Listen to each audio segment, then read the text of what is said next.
ওং জননীং শারদাং দেবীং রামকৃষ্ণং জগদ্গুরুং পাদপদ্মে তয়োশ্রিতা প্রণমামি মুহুর্মুহু। শ্রী শ্রী মায়ের কথা থেকে পাঠ। 30শে মাঘ 1317। শ্রী শ্রী মা সেদিন বলরাম বাবুর বাড়ি গিয়েছিলেন। আমি তার বাগবাজারের বাড়িতে গিয়ে একটু অপেক্ষা করতেই মা ফিরলেন। প্রণাম করে উঠতেই হাসি মুখে জিজ্ঞাসা করলেন, কার সঙ্গে এসেছ? আমি বললুম, আমার এক ভাগ্নের সঙ্গে। মা, ভালো আছো? বৌমা ভালো আছে? এতদিন আসনি, ভাবছিলুম অসুখ করল নাকি। বিস্মিত হয়ে ভাবলুম, একদিন মাত্র 5 মিনিটের দেখা, তাতে মা আমাদের কথা মনে করেছেন ভেবে আনন্দে চোখে জলও এলো। মা, আমার পানে সস্নেহে চেয়ে তুমি এসেছ, তাই ওখানে অর্থাৎ বলরাম বাবুর বাড়িতে বসে আমার মন চঞ্চল হয়ে উঠেছিল। আমি একেবারে অবাক হয়ে গেলুম। মায়ের একটি শিশু ভাইপোর জন্য সুমতি 2টি পশমের টুপি দিয়েছিল।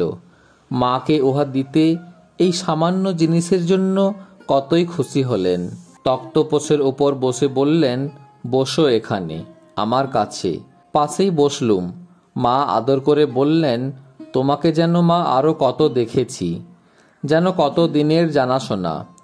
আমি বললুম, কি জানি মা, একদিন তো কেবল 5 মিনিটের জন্য এসেছিলুম।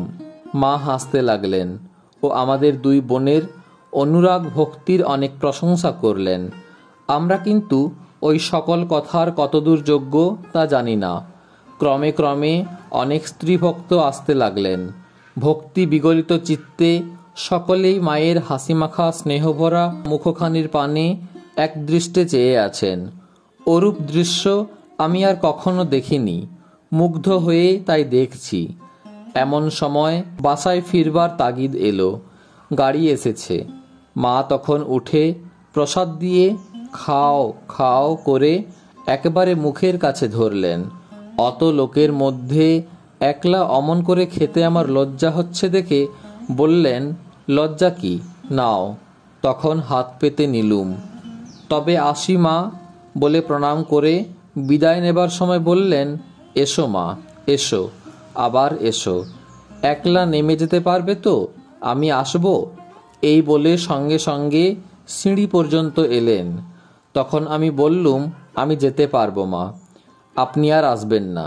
মা তাই শুনে বললেন, আচ্ছা, একদিন সকালে এসো। পরিপূর্ণ প্রাণে ফিরলুম। ভাবলুম, এ কি অদ্ভুত স্নেহ।